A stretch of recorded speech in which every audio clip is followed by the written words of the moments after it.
All eyes are once again on Gaza, a small, densely populated strip of land at the heart of the Middle East conflict. Headlines show conflict and loss, but behind the scenes, diplomats are working tirelessly for a breakthrough, a ceasefire between Israel and Hamas. This is a critical moment, not just another news cycle. The fate of millions hangs in the balance. The idea of a deal seems unlikely, given the deep animosity, but both sides are driven to the table by harsh realities, not hope. Israel and Hamas each have urgent needs and strategic goals, making any agreement both necessary and incredibly difficult. For Hamas, it's about survival and easing the suffering of Gazans. For Israel, it's about security and stability. Understanding these motivations is key to grasping why a deal is so elusive. Before we examine their demands, let's set the stage. What is Gaza and why does it matter so much? The journey to understanding this fragile hope begins with knowing the landscape. Gaza is a narrow coastal territory just 25 miles long, but home to over 2 million Palestinians. Bordered by Israel and Egypt, Gaza's borders are tightly controlled, creating what many call an open-air prison. The blockade, justified by Israel as a security measure, has devastated Gaza's economy and daily life. After the 1948 Arab-Israeli War, Gaza was under Egyptian control, then occupied by Israel after 1967. In 2005, Israel withdrew its troops and settlers, but peace did not follow.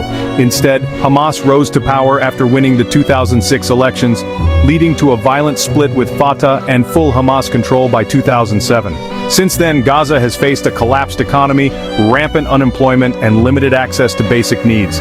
Periodic wars erupt. Hamas fires rockets into Israel. Israel responds with overwhelming force. Each round of fighting leaves more destruction and bitterness, fueling the next confrontation.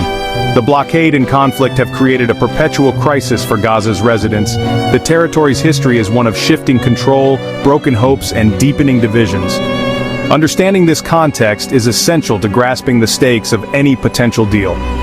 Gaza's story is one of survival amid relentless adversity. For Hamas, seeking a deal is about survival in the face of catastrophe. Years of blockade and war have left Gaza's population desperate. Hospitals barely function, clean water is scarce, and the economy is shattered. Hamas faces immense pressure to provide stability. A deal that eases the blockade is a lifeline. Securing supplies like food, medicine, and fuel is not just humanitarian, it's political survival. If Hamas can improve daily life, it can claim legitimacy and maintain its support base. Negotiating, even indirectly, also boosts Hamas's international standing, challenging its rival, the Palestinian Authority. A deal offers Hamas a chance to regroup, rearm, and prepare for future conflict. A ceasefire is a tactical pause, not an end. For Hamas, every negotiation is a calculated move to survive, gain recognition, and strengthen its position. The group's long-term strategy is shaped by the belief that conflict with Israel is inevitable. Relief for Gazans is urgent, but so is the need to maintain power. A deal is both a humanitarian necessity and a political maneuver. For Hamas, the stakes are existential. For Israel, security is the driving force behind any deal with Hamas. Rocket fire from Gaza disrupts life for Israelis in the south, making quiet on the border a top priority. Israel seeks not just a pause in attacks, but also to weaken Hamas's military capabilities and prevent rearmament. Tight control over Gaza's borders is seen as essential to stopping weapons smuggling. International pressure also matters. Prolonged conflict brings condemnation and strains alliances. A ceasefire allows Israel to de-escalate diplomatically and maintain support from key allies. The issue of Israeli hostages held by Hamas is deeply emotional and politically charged. Any deal is tied to the return of captives, a sacred promise to Israeli society. For Israel, a deal is about restoring normalcy, protecting citizens, and fulfilling national commitments. Security, stability, and the safe return of hostages are non-negotiable goals. The biggest obstacle to a deal is a profound lack of trust. These are sworn enemies, not diplomatic partners.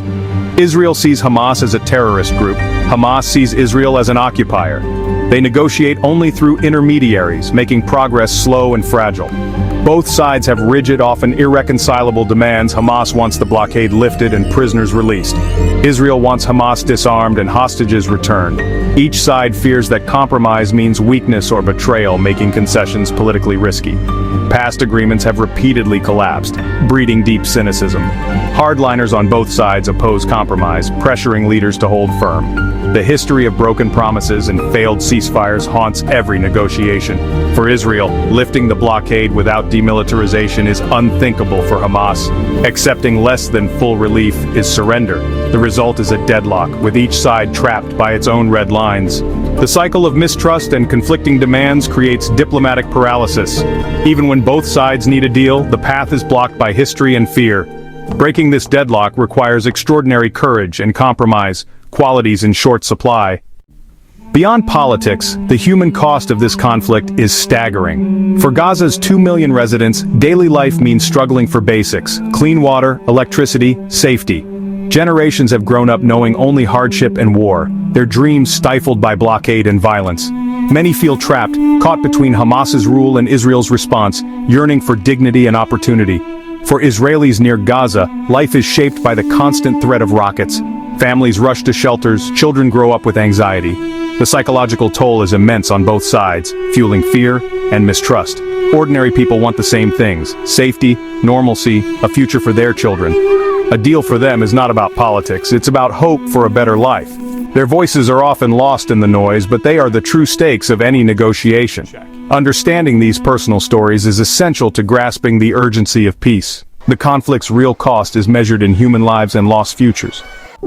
The quest for a deal in Gaza is shaped by two clashing realities. Hamas seeks survival, legitimacy, and relief for its people, viewing a ceasefire as a tactical pause in a long struggle. Israel demands security, the return of hostages, and a guarantee that Hamas cannot rearm.